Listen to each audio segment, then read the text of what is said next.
Sem perca de tempo, amados, vamos abrir a Bíblia no livro de Êxodo. Pedir para o nosso irmão, se puder colocar um pouquinho mais de retorno, fazendo favor, eu agradeço. Amém? Livro de Êxodo, ou melhor, vamos abrir no livro de 1 Coríntios, vamos pular lá do Antigo Testamento para o Novo. 1 Coríntios, capítulo de número 10, verso de número 21. Glórias a Deus, mais uma vez grato ao Senhor, por Ele ter feito coisas maravilhosas, né? Deus é aquele que nos concede a vida, nos concede a graça de podermos estar na Sua presença. Isso é bom. Estou feliz por isso, né? Mas ao mesmo tempo estou um pouco triste, porque hoje, né, a gente conseguiu convidar algumas pessoas, 4 pessoas diferentes, né?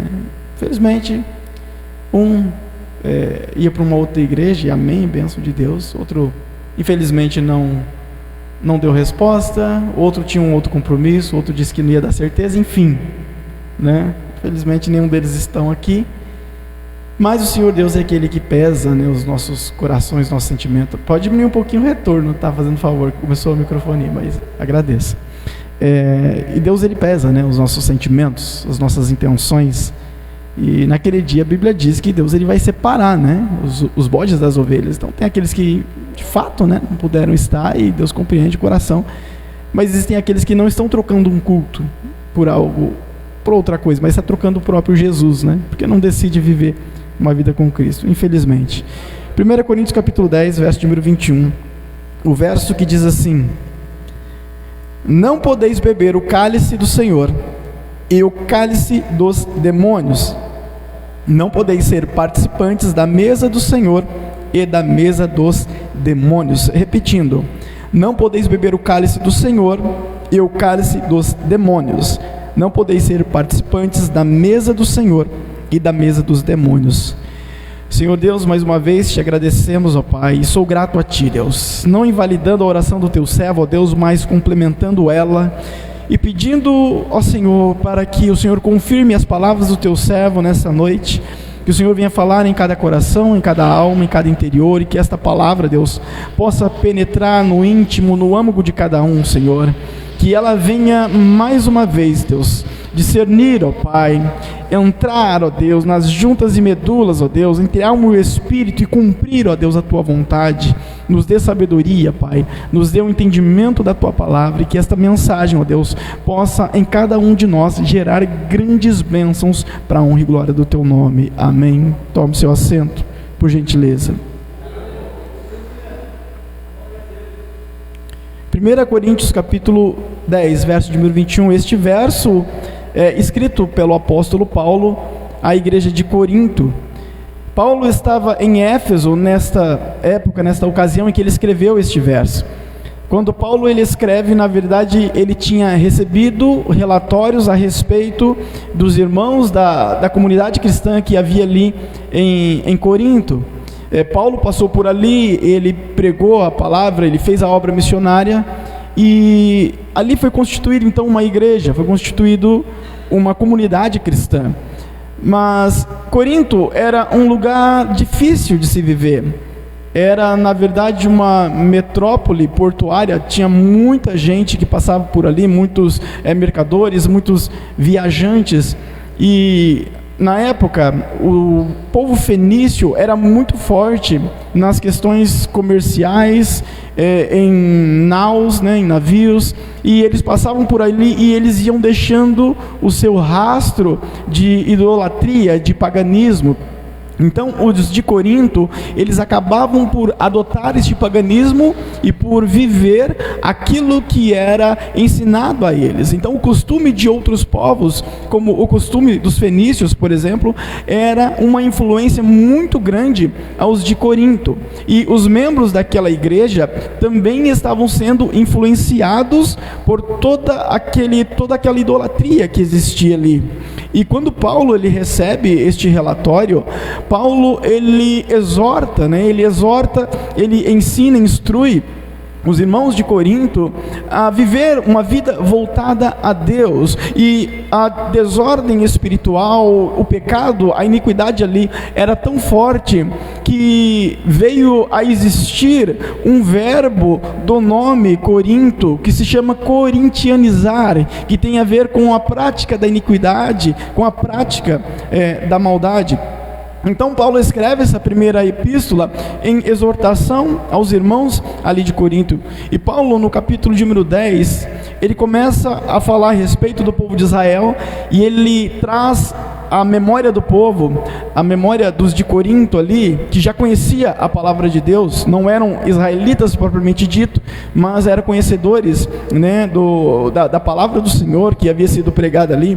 E Paulo aborda os acontecimentos em Israel, que estava ali caminhando no deserto, e que quando Israel entrou também na terra prometida, e Paulo começa a destacar nessa ocasião a questão da idolatria que o povo de Israel viveu. E ele mostra que, na verdade, o que deveria ser feito era o oposto do que o povo de Israel naquela ocasião havia feito. Então, no verso de número 21, Paulo, ele diz: vocês não podem beber o cálice do Senhor e o cálice dos demônios, vocês não podem ser participantes da mesa do Senhor e da mesa dos demônios. O que ocorria é que os membros daquela igreja, da igreja de Corinto, eles estavam participando dos cultos, participando da ceia do Senhor, participando das coisas, das atividades ali da igreja, mas em outras ocasiões eles estavam ainda vinculados à prática do paganismo, participando de coisas vinculadas à idolatria. E é nesta passagem, nesse trecho, que o apóstolo Paulo ele fala sobre o alimento, né, que naquela época era sacrificado aos ídolos, e eles ainda continuavam vivendo em meio a tudo aquilo. Só que Paulo ele não condena em si esta prática, mas o problema que era gerado por conta deles estarem vinculados ao alimento sacrificado a ídolos. Então Paulo vai falar a respeito da mente, do coração. Paulo vai falar a respeito da interioridade do ser humano e de como muitos eram afetados por conta disso. É lógico que o nosso foco aqui não é isso, mas faz parte do contexto. Mas o que eu quero destacar aqui nesta mensagem é que Paulo exorta os irmãos a não participar de duas mesas. Ou participem da mesa do Senhor, ou participem da mesa dos demônios. Paulo deixa bem claro: não tem como participar de duas mesas. Vocês não podem continuar nessa mesma prática, vivendo na igreja, mas fora da igreja, participando de outras mesas que não é da parte do Senhor.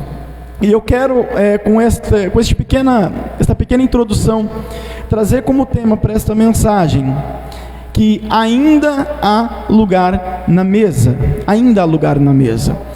E eu quero falar a respeito da mesa do Senhor, porque na Bíblia Sagrada aparece por várias vezes a palavra mesa. E quando aparece a palavra mesa, das duas uma: ou a Bíblia está falando da mesa propriamente dito, né, da mobília, a mesa no sentido literal, ou ela está falando de algo relacionado à comunhão. E às vezes ela usa o sentido de mesa vinculado ao estar junto, ao comungar, e ela está querendo destacar algo relacionado à intimidade, à proximidade. Então, quando você vê mesa na Bíblia, ou é mesa no sentido literal, ou pode ser no sentido literal, mas apontando para a comunhão e intimidade. Não tem como participar de duas mesas, e é isso que Paulo destacava. Na verdade, outros foram usados por Deus para falar sobre isso também. Não usaram a palavra mesa, mas trouxeram à memória que a comunhão com Deus tem que ser apenas a comunhão com Deus.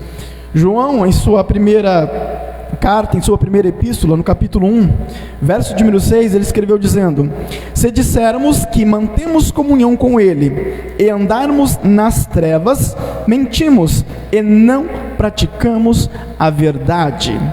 Eu digo que tenho comunhão com Deus, mas continuo praticando as coisas que não são da vontade do Senhor. A Bíblia nos diz: então é mentira, porque não tem como você disser que você estar em Cristo, na luz, mas ainda assim ter prática das obras das trevas. Aí você pode dizer, mas irmão, eu não digo que eu estou mantendo comunhão com Deus. Às vezes não falamos diretamente, né, usando palavras, mas o nosso comportamento, às vezes ele quer dizer que você tem uma comunhão com Deus, e às vezes é apenas uma aparência. O fato de nós frequentarmos uma igreja, já estamos dizendo indiretamente para o mundo, para as pessoas que estão à nossa volta, que nós temos uma comunhão com Deus. Você não precisa abrir a boca. O fato de você pegar a sua Bíblia e ir para a igreja, o seu vizinho ele vê e ele fala que lá vai uma pessoa que tem comunhão com Deus. Só que na verdade a prática, as obras das trevas faz com que nós nos tornemos mentirosos, porque indiretamente estamos dizendo, eu tenho comunhão com Deus, mas na verdade a prática, as obras pecaminosas continuam. Então isso é mentira e é contra a vontade de Deus. Então Paulo ele exorta aos irmãos, e pegando esta mensagem de Paulo, que foi inspirada por Deus para falar conosco, o Senhor Deus ele fala nessa noite, não há como participarmos de duas mesas. Ou nós abandonamos a mesa que é contrária à vontade de Deus e voltemos-nos à mesa do Senhor, ou nós voltemos-nos à mesa que é contra a vontade dele e abandonemos a mesa de Deus. Não tem como servir aos dois senhores. Jesus deixou bem claro isso. Não tem como nós trilharmos os dois caminhos.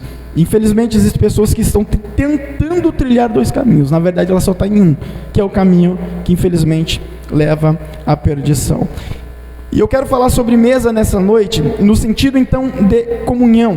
E eu quero tratar aqui de algumas particularidades da mesa do Senhor. Uma das particularidades da mesa do Senhor é que a mesa do Senhor é um lugar de comunhão. Apocalipse capítulo 3, verso de número 20, um texto que diz: eis que estou à porta e bato, se alguém ouvir a minha voz e abrir a porta, entrarei em sua casa e cearei com ele e ele comigo. Esta é uma mensagem, um trecho, da carta escrita à igreja de Laodiceia. A igreja de Laodiceia vivia uma vida dupla.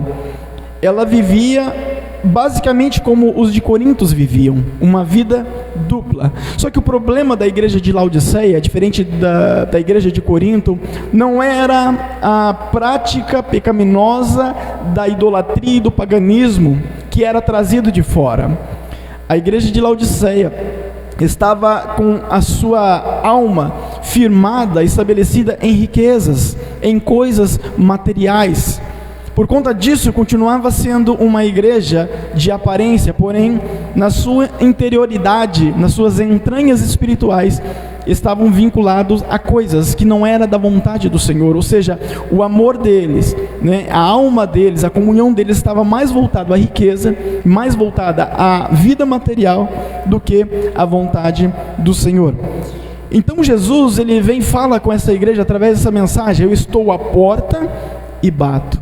Eu já disse em outra ocasião, quando Jesus ele pronuncia isso, ele está falando de comunhão. Porque o ato de entrar em uma residência, e eu já disse que o povo de Israel, na verdade, os povos do Oriente Médio, eles têm esta cultura de hospitalidade. E nos tempos bíblicos isso não era diferente. Então Jesus está falando de comunhão, porque o fato de uma pessoa, por mais estranha que seja, entrar em uma residência e cear, aqui a ceia não é a ceia do Senhor, como você conhece, o pão e o vinho, aqui é a janta, é um jantar mesmo. E o fato de uma pessoa entrar em uma residência e jantar ali, isso demonstra comunhão.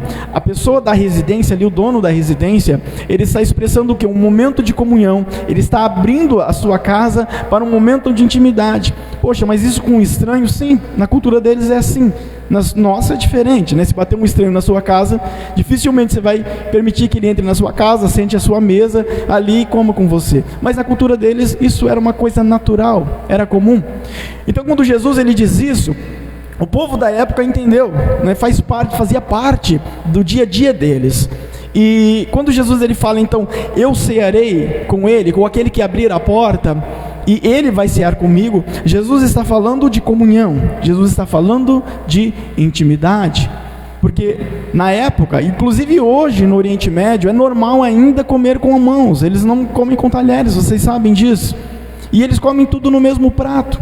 E faz parte da cultura deles, é uma regra de etiqueta para eles, na verdade, comer com as mãos. Então uma pessoa que é dentro de uma residência, por mais estranho que seja, assenta-se à mesa e começa a comer no mesmo prato, isso é uma expressão de comunhão. E era disso que Jesus estava falando, indiretamente para o povo de Laodiceia. Olha, vocês vivem uma vida dupla, vocês estão indo, frequentando os cultos, participando da igreja, executando a obra do Senhor, mas ao mesmo tempo a alma de vocês está voltada à riqueza, está voltado à materialidade. Então essa vida dupla não vai funcionar.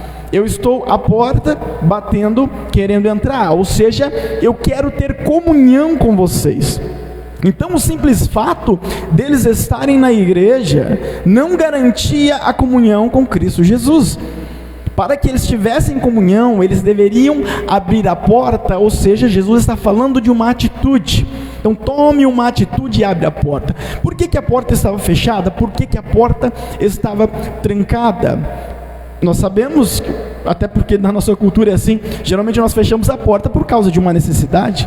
No dia, por exemplo, por causa de raios solares, ou por causa de uma fumaça de um vizinho que está atacando fogo no lixo, ou por causa de, quem sabe, um enxame de inseto, ou quem sabe porque está ficando frio. Enfim, há uma necessidade, né, de fechar a porta.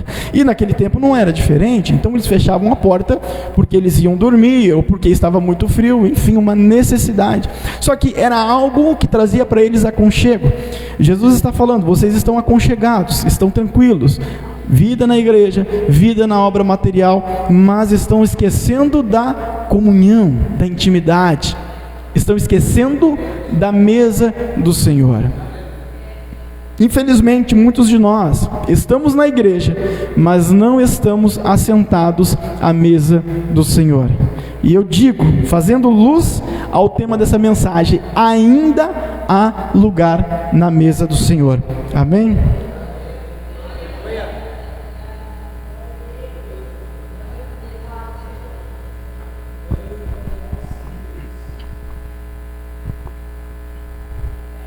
Lá em Mateus 26, verso número 23, a gente vai até abordar esta passagem posteriormente, diz assim: Jesus respondeu, o que comigo põe a mão no prato, esse vai me trair. Jesus está falando justamente de Judas Iscariotes. Então, pôr a mão com ele no prato também era uma coisa comum. Como eles comiam com a mão, e era costume eles pegarem um bocado de pão e molhar no caldo, né, um tipo de sopa, e comer, né? Eles faziam isso tudo junto. E quando Jesus disse isso, naquele momento, estava ali os 12, né, reunidos com Jesus, e Judas Iscariotes, ele demonstrou ser o traidor, porque foi ele quem meteu a mão com Jesus no prato naquela ocasião. Em contrapartida, Jesus ele está expressando que aquele que tem comunhão com ele, pelo menos aparentemente, era aquele que trairia a Jesus. E na mesa, como é um lugar de comunhão, é um lugar onde nós passamos a conhecer melhor aquele que está sentado à mesa. Então, se eu faço parte da mesa do Senhor, e o irmão também faz parte da mesma mesa, ali nós começamos a nos conhecer.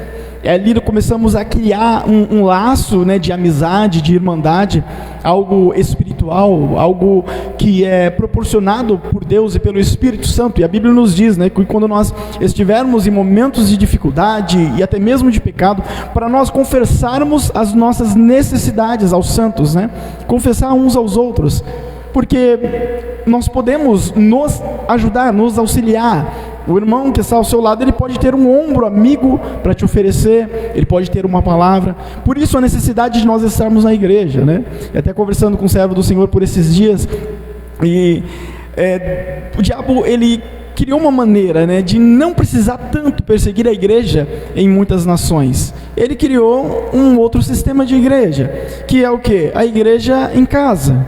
Existem aqueles que infelizmente não podem mesmo estar em um culto, não podem estar presente, mas existem aqueles que por opção preferem não participar de uma igreja, não tem um pastor, não tem um líder, não tem uma irmandade, e acha que o fato de estar em casa e assistindo cultos já é o suficiente.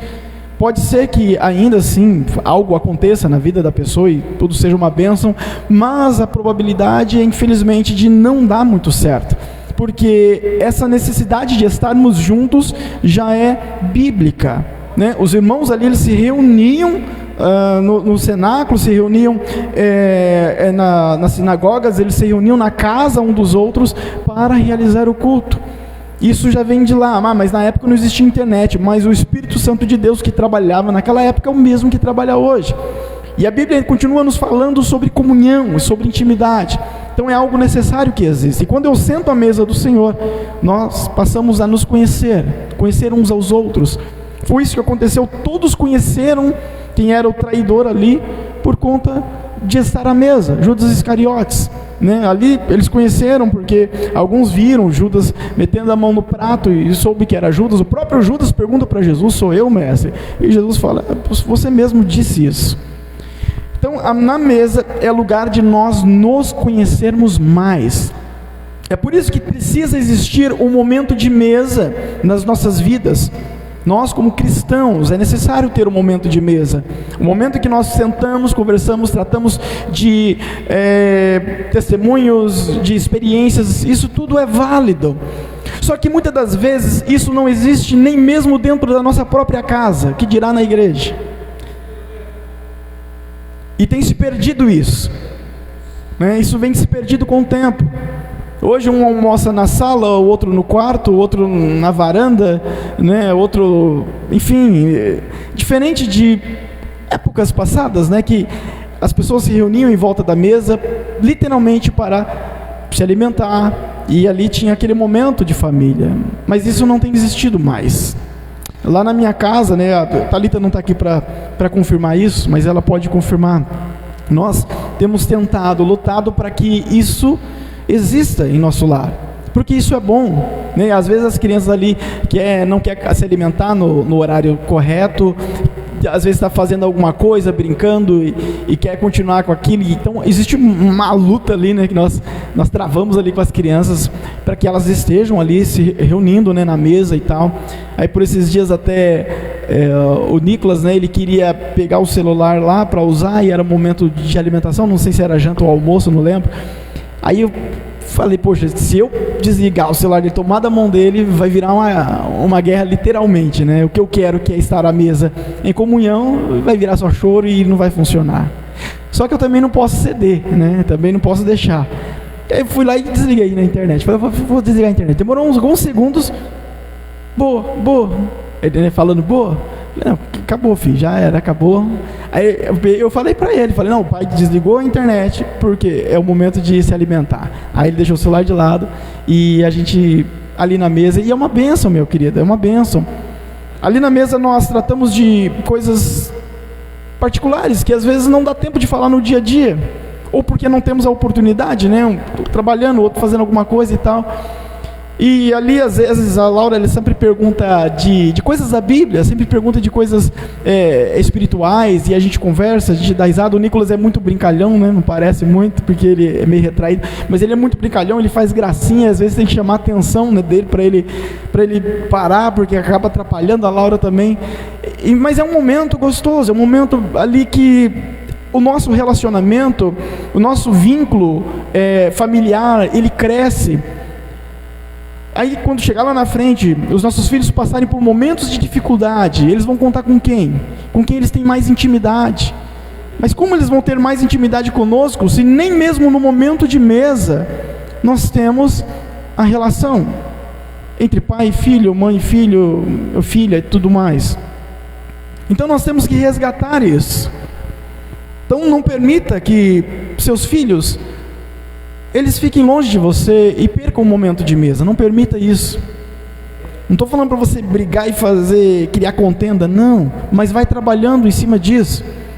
Porque se os nossos filhos não obedecerem a nós, a quem eles veem, como eles vão obedecer a Deus a quem eles não vê? E nós, como pais, não podemos perder o controle, né, da nossa casa, dos nossos filhos. Não. Continuam debaixo do nosso teto, então continuam sendo submissos, porque são filhos. Se tornou maior de idade, saiu de debaixo do nosso teto, aí já é um homem, já tem as suas próprias decisões. E ainda assim, muitos ainda recorrem aos pais, e isso é bom, é maravilhoso. É questão de confiança e de intimidade, que alcançou no lar lá atrás. Então não deixe o momento de mesa se esvair da sua vida, porque mesa é lugar de comunhão. É um momento em que nós nos conhecemos mais e nós criamos um vínculo, um laço de amizade ainda mais forte. A Bíblia nos diz que um cordão de 3 dobras, ele não se pode quebrar. A Bíblia nos diz que se 2 estiverem caminhando cego, um cego tentando guiar outro cego, ambos cairão no mesmo buraco, no mesmo precipício. Mas se um que estiver ali tiver a visão, e então conseguirá conduzi-lo, né, ali no caminho correto. Isso ocorre através do laço familiar. Então, como que meus filhos vão recorrer a mim lá na frente, em uma situação de dificuldade, se não existe intimidade e comunhão nenhuma? Eles vão recorrer a quem? Ao amiguinho lá, né, que tem uma vida do mundo, que tem uns pais que não são da igreja, que não tem maturidade nenhuma, humanamente falando, e muito menos espiritual, e é este que vai guiar e dar instruções do que fazer. Então nós temos que tomar o lugar de melhor amigo dos nossos filhos. Eu sempre falo para a Laura, Laura, o pai e a mãe são seus melhores amigos. Não existe quem seja melhor amigo seu do que o pai e a mãe. Você pode ter crianças, conhecer pessoas, eu falo para ela, você vai conhecer pessoas, amizades, que vão ser tão legais e muito mais legal do que a gente. Mas os seus verdadeiros amigos é o seu pai e sua mãe. Então tudo que você precisar falar é com a gente. Nós nunca, jamais vamos tomar qualquer decisão que seja ruim para você, né? Então a gente vai instruindo nesse sentido. E graças a Deus tem dado certo, né? E o Senhor Deus tem abençoado o nosso lar. O segundo aspecto que eu queria abordar aqui sobre mesa é que mesa é um lugar de reconhecimento. Lá em 2 Samuel, Davi, ele chama um de seus servos, conhecido como Ziba, e ele pergunta para um dos seus servos ali: por acaso existe alguém ainda da casa de Saul, para que eu possa, agir com benevolência? Porque Davi tinha feito uma promessa a Jonatas antes, né? E a família de Saul ali, todos tinham sido destruídos na guerra, né? Parte deles, 3 filhos ainda estavam vivos, enfim, o que tinha sobrado ali era Mefibosete. Conhecemos a história de Mefibosete. E Davi então chama Ziba e pergunta para ele, está lá no verso de número 2 ao 4 de 2 Samuel 9, e havia um servo na casa de Saul, cujo nome era Ziba, e o chamaram à presença de Davi. Disse-lhe o rei: és tu Ziba? E ele disse: servo teu. E disse o rei: não há ainda alguém da casa de Saul para que eu use com ele de benevolência de Deus? Então disse Ziba ao rei: ainda há um filho de Jonatas, aleijado de ambos os pés. E disse-lhe o rei: onde está? E disse Ziba ao rei: eis que está em casa de Marquir, filho de Amiel, em Lodebar. A palavra Lodebar significa sem pasto, ou ainda sem comunicação. Lodebar é um lugar muito retirado, era um lugar pobre, era um lugar que não tinha valor nenhum na época. E este homem, Mefibosete, ele morava ali em Lodebar, morava de favor, em uma situação de pobreza, porém ele era da linhagem real, ele era do sangue do rei Saul. Para a vida de Mefibosete, a situação em que ele se encontrava era algo pior do que nós podemos imaginar. Você imaginar alguém morando de favor, em uma situação de pobreza ou extrema pobreza, que provavelmente era o caso aqui, e aleijado, é muito ruim. Só que a situação de Mefibosete era um pouco mais ruim ainda, porque na época o que ocorria era um preconceito por conta da pessoa ter algum tipo de deficiência física. Existia um preconceito muito grande, hoje ainda existe, infelizmente, mas na época era algo corriqueiro, né? Alguns, quando olhavam alguém em uma situação como essa, logo imaginavam, essa pessoa deve ter feito algo de errado para receber isso, deve ter até pecado contra Deus, deve ter sido amaldiçoado, né? Você lembra que quando viram lá o cego, falaram para Jesus, quem foi que pecou? Foi este ou foi os pais dele? Então era comum isso. Então era isso que eles tinham em mente. Ele deve ter feito algo de errado, ou seus pais pecaram, ou ele foi amaldiçoado. Porque Mefibosete, ele se tornou aleijado por conta ali do ambiente de guerra. Uma das servas pegou o menino e correu com ele, e acabou de tropeçar e derrubou o menino, e ele se tornou aleijado. Então ele não tinha somente o problema de ser aleijado, como também estava vivendo uma situação de pobreza, estava morando de favor, e ainda, culturalmente falando, era desprezado e desvalorizado. Essa era a situação de Mefibosete. Mas Davi manda chamar Mefibosete, e quando Davi chama ele, isso está lá no verso número 7 e o 13, vamos ler o 7 e depois o 13. E disse-lhe Davi, não temas, porque de certo usarei contigo de benevolência, por amor de Jonatas teu pai, e te restituirei todas as terras de Saul teu pai, e tu sempre, e eu quero destacar isso, tu sempre comerás pão à minha mesa. O verso de número 13, ele destaca uma coisa: morava, pois, Mefibosete em Jerusalém, porquanto sempre comia a mesa do rei. Só que aí o autor deixa bem claro, e era coxo de ambos os pés. Então note dentro desse contexto, nessa leitura, que o autor, ele tenta o máximo possível frisar que Mefibosete era coxo de ambos os pés. Ele tem essa intenção, ele conta a história, mas ele não deixa de frisar, ele era coxo de ambos os pés. E por que o autor ele frisa isso? Por conta disso que eu acabei de explicar. Por ele ser coxo de ambos os pés, a situação dele era muito ruim, não pelo fato de só ser coxo, mas por questões culturais. Quem nessa situação, desvalorizado pela sociedade, tendo tido como alguém amaldiçoado, estaria na mesa de um rei, na mesa real, comendo com os filhos do rei, e quem chama ele é o próprio rei. A partir daquele momento, ele teria agora intimidade, comunhão com o rei, com os filhos do rei, ali na mesa. E as posses que tinha a família de Saul foram restituídas a ele, ou seja, agora ele não era mais um homem pobre, ele era um homem rico.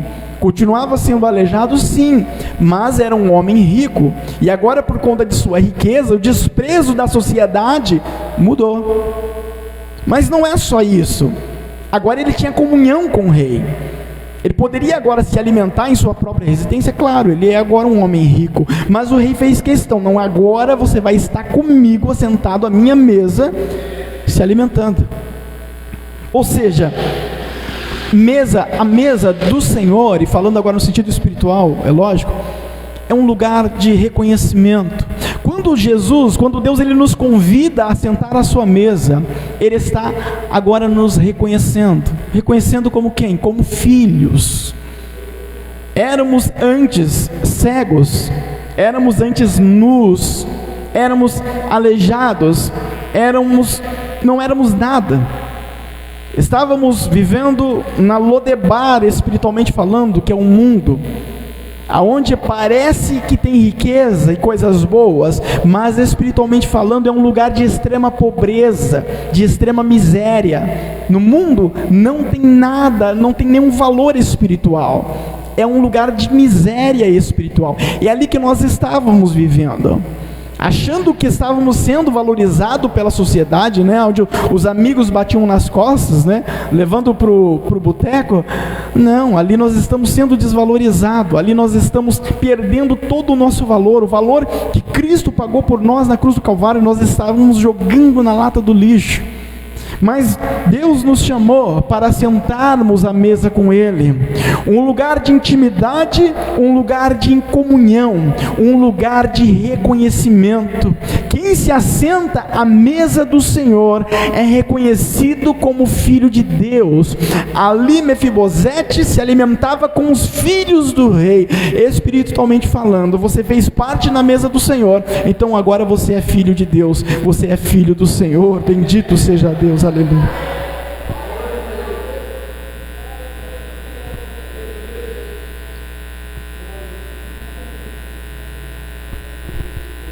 É por isso que Paulo escreve aos Romanos, capítulo 15, capítulo 8, verso de número 15, 16 e 17, porque não recebestes o espírito de escravidão, para outra vez estades em temor, mas recebestes o espírito de adoção de filhos, pelo qual clamamos, Abba, Pai. Só que está o verso de número 15. Então nós não recebemos o espírito de escravidão, Paulo deixa bem claro. Nós temos o Espírito Santo, e ele faz com que nós nos tornemos agora filhos de Deus. Então, se eu tenho o Espírito Santo de Deus, eu faço parte da mesa do Senhor, e este Espírito, ele é um Espírito de adoção, Paulo diz. Então agora nós clamamos Abba, nós clamamos Pai, porque somos filhos. Mas Paulo continua no verso 16: o mesmo Espírito testifica com o nosso Espírito que somos filhos de Deus. Ele está falando do Espírito Santo. Então o Espírito Santo, ele testifica, ele diz, ele atesta, ele diz, você é um filho de Deus. Então não é algo que eu acho que é, não, é algo que de fato é, porque é o Espírito Santo, que também é Deus, atestando, você é meu filho. E isso só acontece quando eu estou aonde? À mesa do Senhor. E o verso 17, Paulo conclui dizendo, e se nós somos filhos, somos logo herdeiros também, herdeiros de Deus e co-herdeiros com Cristo. Ou seja, o que Cristo herda, ou herdou, nós também herdamos. Se Cristo reina, nós reinamos. Se Cristo se veste de realeza, nós também nos vestimos de realeza. Se Cristo está em um lugar de glória, nós também estaremos em um lugar de glória. Somos co-herdeiros com Cristo. Nós herdamos as mesmas coisas que Cristo Jesus herdou. Até mesmo o corpo glorificado de Cristo, nós também teremos um corpo glorificado, porque Cristo herdou isso e nós também herdaremos. Se é certo que com Ele padecermos, para que também com Ele sejamos glorificados. Ou seja, a minha carne, a minha vida, o meu eu, ele tem que padecer. Eu tenho que padecer na presença do Senhor, espiritualmente falando, para que eu seja glorificado com Ele. Não é fácil assentar-se à mesa do Senhor, é difícil. A Lodebar está constantemente nos puxando para lá. Mas se nós nos prontificarmos e fizermos com que a nossa carne padeça, então nós teremos a oportunidade de estar à mesa do Senhor e sermos chamados filhos de Deus. Então mesa é um lugar de reconhecimento. O terceiro aspecto que eu quero abordar para a gente finalizar é que na mesa há salvação. Fora da mesa não tem, mas na mesa do Senhor há salvação. Mas para isso nós temos que tomar cuidado, para que nós não venhamos deixar da mesa do Senhor. A Bíblia nos diz lá em 2 Timóteo capítulo 4:2, Paulo falando, combati o bom combate, acabei a carreira, guardei a fé. Se Paulo fala que ele guardou a fé, então isso significa que ela pode ser perdida. Existe uma classe de teólogos por aí que ensinam dizendo que uma vez salvo, para sempre salvo, e acabou. E não. A Bíblia nos mostra claramente que é possível perder a salvação, é possível perder a fé. Se não fosse possível perder a fé, então Paulo não diria, eu guardei a fé. Mas por que vai guardar algo que não pode ser perdido? Não faz o menor sentido. Então é possível que ela se perca. Lá em 1 Coríntios, capítulo 10, verso de número 12, Paulo diz, aquele que está aí de pé, cuide para que não caia. Então há a possibilidade de que eu esteja na mesa do Senhor hoje, e amanhã eu venha não estar mais. Há essa possibilidade. Mas eu não posso deixar a mesa do Senhor, eu tenho que tomar cuidado, eu tenho que me policiar, porque não existe salvação fora da mesa do Senhor. Há salvação na mesa do Senhor. Tem um texto que eu quero compartilhar lá em Lucas 13, verso 23 ao 29. Na verdade, Jesus, ele traz uma parábola. Perguntam para Jesus, né, se são poucos, né, que vão ser salvos. E isso está lá no verso de número 23. E alguém lhe perguntou, Senhor, são poucos os que são salvos? Jesus respondeu, esforcem-se para entrar pela porta estreita, pois eu afirmo a vocês que muitos procurarão entrar, mas não conseguirão. Quando o dono da casa se estiver levantado e fechado a porta, e vocês do lado de fora começarem a bater, dizendo, Senhor, abra a porta para nós, ele responderá, não sei de vocês, onde vocês são? Então vocês dirão, comíamos e bebíamos com o Senhor, além disso o Senhor ensinava em nossas ruas. Mas ele dirá a vocês, não sei de onde vocês são, afastem-se de mim, vós todos que praticais a iniquidade, que praticam o mal. Ali haverá choro e ranger de dentes, quando vocês virem Abraão, Isaque e Jacó, e todos os profetas no reino de Deus, mas vocês lançados fora. Muitos virão do oriente, do ocidente, norte e do sul, e tomarão lugar na mesa, no reino de Deus. Jesus, no verso de número 24, ele diz, esforça para entrar pela porta estreita, porque muitos vão querer entrar por ela e não vão conseguir. Eu te digo, não é impossível, não é difícil, é difícil, mas não é muito difícil você estar na mesa do Senhor.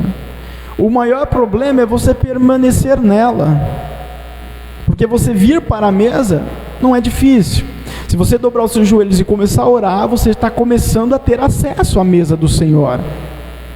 Se você vem para o culto, você vem para a igreja que você adora, você cultua, você está começando a ter acesso à mesa do Senhor.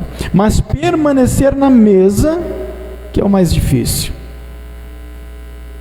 Porque muitos aparentemente estão na mesa, mas eles já deixaram da mesa há muito tempo. O corpo físico está ali, mas a alma, a sua espiritualidade não faz parte da mesa do Senhor. Nessa passagem, Jesus diz, muitos vão tentar, mas não vão conseguir. Aí ele, no verso de 25 ele diz, mas quando o dono da casa estiver levantado e fechado a porta, vocês do lado de fora vão começar a clamar, a bater e a dizer, Senhor, deixa nós entrarmos na sua casa. Só que ele vai dizer, não, eu não conheço vocês. Só que as pessoas que da parábola começam a falar com o Senhor da casa, dizendo, mas nós comíamos e bebíamos na sua casa, ou seja, nós nos assentávamos à sua mesa, nós tínhamos comunhão com o Senhor. Mas ele diz, não, eu não conheço vocês. É lógico que o Senhor aqui da parábola é caracterizado por Deus. Jesus não está dizendo que Deus ele tem um problema de amnésia, não, um lapso de memória, não é isso. O que Jesus está querendo dizer é que o Senhor da casa ele está falando, olha, quando vocês estavam assentados aqui, quando vocês faziam parte aqui da minha mesa, comi e bebi, quando nós tínhamos comunhão, vocês eram um tipo de pessoa. Mas quando vocês deixaram a minha mesa e saíram da casa, vocês se tornaram uma pessoa que eu não conheço. Isso é bem notório quando ele diz, apartai-vos de mim, vós que praticais a iniquidade, ou afastai-vos de mim, vós que praticais o mal. Ou seja, enquanto eles estavam na mesa, eles não praticavam a maldade, porque eles estavam na mesa do Senhor. Mas quando eles deixaram a mesa, eles adotaram práticas que não eram coerentes com o querer e a vontade de Deus. E isso acarretou no quê? Na perca de oportunidade de estar dentro da casa, porque a porta foi fechada. Então eles clamam dizendo: mas a gente estava aí. Não conheço vocês. Ou seja, vocês não são mais aquelas pessoas que estavam sentadas aqui. Vocês se transformaram em outras pessoas, porque agora estão praticando a iniquidade. E isso ocorre com quem deixa a mesa do Senhor. Na mesa do Senhor não há pecado. Você quer se afastar do pecado, você quer se afastar de tudo aquilo que é contrário à vontade do Senhor, é se aproximando de Deus. Não existe pecado na mesa do Senhor. Existem pecadores, sim, existem pecadores, mas não existe o pecado. Nós não deixaremos de ser pecador por estarmos na mesa do Senhor. Continuaremos sendo o mesmo pecador, continuaremos sendo as mesmas pessoas necessitadas da graça, da misericórdia e do sangue. Isso não muda. João disse: aquele que diz que não tem pecado, peca, ele mente. Todos nós continuaremos necessitando do sangue de Cristo, do arrependimento, da misericórdia. Mas não há pecado na mesa, há pecador. Mas quando nós deixamos a mesa do Senhor, nós começamos a adentrar um ambiente de pecado, onde a prática do pecado é algo natural e comum. Ali é a Lodebar, espiritualmente falando, é onde existe miséria espiritual, aonde o mundo ele pinta para você um oásis, mas na verdade é apenas uma miragem. É o que ocorre no deserto, né? Onde existem as miragens, né? A pessoa ela vê um oásis, vê um lugar bonito, águas, mas quando chega perto não tem nada, é uma miragem. É isso que o mundo faz. E para nós não estarmos iludidos com o mundo, nós temos que focar em Deus, em Cristo, tá? Quando Israel tirou o foco de Deus ali no deserto, eles entenderam que o Egito era melhor, quando na verdade lá eles viviam em situação de escravidão. Lá eles tinham que trabalhar o dobro, né? Já que Moisés tentou falar com o faraó, não deu certo. E o faraó falou: não, agora a gente não vai juntar palha para vocês mais não. Vocês vão continuar fabricando a mesma quantidade de tijolos, só que as palhas vocês vão ter que ajuntar. Então agora eles tinham que trabalhar o dobro ali, né? Eles viviam em condição de escravidão. Mas o foco deles, se desviaram de Deus, se desviaram da terra prometida, estava no Egito. Então o Egito parecia ser melhor. Então quando nós desviamos o nosso foco da mesa do Senhor para a mesa do mundo, e isso é mesa dos demônios, tá? Então nós começamos a achar que a mesa do mundo, ela é melhor. A gente vê mais alimentos, né? Ali coloridos, bonitos, né? Mais guloseimas na mesa do mundo. Enquanto na mesa do Senhor só tem pão e vinho. Só que é o pão e o vinho que vai nos trazer a salvação, que é o corpo de Cristo e o sangue de Jesus Cristo. Então eu te digo, não abandone a mesa do Senhor, porque ali é um lugar de salvação. Quantos creem nisso pode dizer amém? Glória a Deus, aleluias. E Jesus diz ainda, né? Ali haverá choro e ranger de dentes. Na onde? Fora da mesa do Senhor, porque o Senhor da casa, ele fechou a porta, ninguém mais entra. Mas a gente estava aí, vocês estavam, mas agora vocês não estão mais, vocês são pessoas diferentes daquelas que estavam aqui, se transformaram em outras pessoas. E aí ele diz: ali haverá choro e ranger de dentes, quando vocês virem Abraão, Isaque, Jacó e todos os profetas no reino de Deus, mas vocês lançados fora. Eu não sei você, amado, mas eu acho que é muito triste isso. Você lembra daquela história de Rico e Lázaro, né? E eu volto a dizer, não é uma parábola. Parábola não se dá nome a pessoas, a personagens. Ali tem Moisés, tem Abraão, tem o próprio Lázaro, né? Então parábola não se dá nome a personagens. Ali não é uma parábola, é uma história. E naquela história foi permitido que o rico visse o paraíso, e ali ele viu Abraão e viu Lázaro. Aqui Jesus está falando a mesma coisa, que será permitido que muitos vejam o quê? O reino. E eles vão ver Isaque, Jacó, verão Abraão assentado ali no reino com os profetas.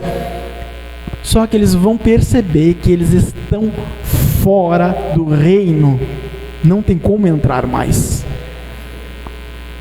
Aí Jesus ainda conclui dizendo: muitos virão do Oriente, do Ocidente, do Norte e do Sul. Ou seja, Jesus está falando, vai vir tanta gente para o reino e vocês vão estar fora. Sabe por quê? Vocês abandonaram a mesa do Senhor. E a mesa do Senhor é o único lugar que tem salvação. Você não encontra em outro lugar. Você quer ser abençoado? É na mesa do Senhor. Você quer intimidade com Deus? Tem que estar na mesa. Você quer ser reconhecido como filho e ser herdeiro e co-herdeiro com Cristo? Tem que estar na mesa. Se você quer a sua salvação e a sua vida no reino celestial, tem que estar na mesa do Senhor. E ele diz: e tomarão lugar à mesa do reino de Deus. Então, para você ter acesso à mesa do reino, você não pode deixar a mesa da comunhão. Não tem como. Na verdade, o passaporte para entrar no reino é a mesa da comunhão. Quem não estiver na mesa da comunhão não terá o seu lugar na mesa do reino. Foi na verdade o que aconteceu com Judas Iscariotes, para a gente concluir. Judas Iscariotes, ele fez isso, ele trocou a mesa da comunhão pela mesa do mundo. Ele colocou seu coração na materialidade, no material, basicamente o que os laodicenses fizeram. Ele focou mais na riqueza, no dinheiro, nas 30 moedas de prata, do que na comunhão com Cristo. Alguns conjecturam, e é uma conjectura porque a Bíblia não diz, que há a possibilidade de que Judas Iscariotes estivesse instigando Jesus a se revelar como rei de Israel e libertar o povo judeu das garras dos romanos. Então Judas Iscariotes traindo a Jesus, ele estaria forçando Jesus a se revelar como rei. Essa é uma conjectura, a Bíblia não diz isso, mas o que a Bíblia diz claramente é que ele vendeu a Jesus por 30 moedas de prata, isso a Bíblia diz. Então nós podemos concluir que o coração de Judas estava mais voltado ao dinheiro do que, propriamente dito, a comunhão com o Senhor. Foi o que aconteceu com os laodicenses, foi o que Judas fez, trocou a mesa da comunhão por algo que não fazia parte da mesa, ou por outra mesa. Verso de número 20 e 23 de Mateus 26. Ao cair da tarde, Jesus pôs-se à mesa com os 12 discípulos. Enquanto comiam, Jesus disse: em verdade lhes digo que um de vocês vai me trair. E eles, muito entristecidos, começaram um por um a perguntar: por acaso seria eu, Senhor? Jesus respondeu: o que põe a mão comigo no prato, esse vai me trair. O verso que nós já tratamos. Naquele momento, naquela ocasião, foi revelado quem era o traidor. Mas Judas Iscariotes, como eu disse e repito, ele estava na mesa da comunhão por aparência. Ele estava com o corpo físico ali. Mas Judas já tinha deixado a mesa da comunhão já faz tempo. O que ocorre com muitos de nós, infelizmente. E isso é bem notório quando Jesus fala lá no verso de número 70, Então Jesus lhes disse: não é fato que eu escolhi a vocês, os 12, mas um de vocês é um diabo. E ele se referia a Judas, filho de Simão Iscariotes, porque este, sendo um dos 12, era quem o haveria de trair. Judas já não estava mais na mesa da comunhão. Agora eu pergunto, será que isso pode não estar ocorrendo com muitos de nós? Será que nós não estamos na mesa da comunhão, como Judas, apenas por aparência, apenas por aquilo que as pessoas conseguem deduzir, simplesmente por poder estar presente? Será que espiritualmente nós estamos de fato na mesa da comunhão com o Senhor? A Bíblia diz que aquele que diz que ama a Deus e odeia o seu irmão, ele não ama a Deus. Então isso já demonstra que existem muitos que professam estar na mesa da comunhão, porque diz amar a Deus, mas o simples fato de odiar o seu irmão já demonstra que ele não está na mesa da comunhão. Os laodicenses, por aparência, estavam na mesa da comunhão, mas na verdade eles não estavam, porque o seu interior estava voltado a outras coisas. Com Judas Iscariotes não foi diferente. Talvez o meu interior não esteja voltado à riqueza, talvez esteja voltado a outras coisas que não esteja no querer e na vontade de Deus. Então assim, aparentemente eu estou na mesa da comunhão, mas não espiritualmente. E aí naquele dia eu poderei dizer: mas Senhor, eu estava com o Senhor, sentado à mesa, comendo e bebendo, eu ouvia o Senhor, os ensinamentos do Senhor, e Ele vai dizer: não, eu não te conheço. Por quê? Porque o meu comportamento, ele tem que partir daquilo que existe dentro de mim, verdadeiro, senão isso é uma falsidade.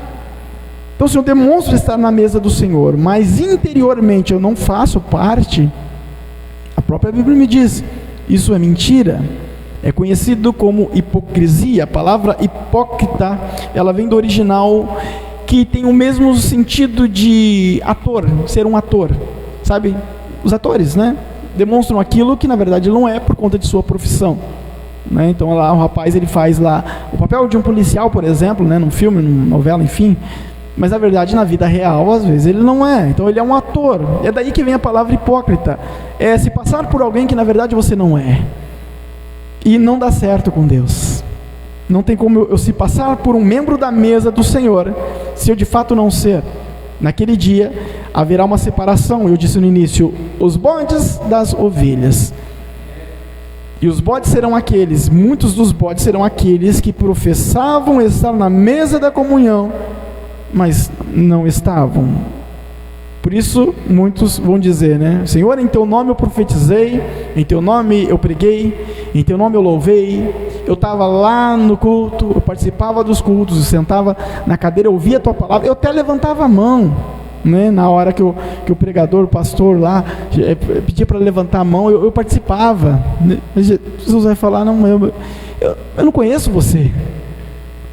Não porque ele tem amnésia, não, porque você não tem as características de um filho, você não faz parte, a herança não compete a você, a herança é somente para os filhos.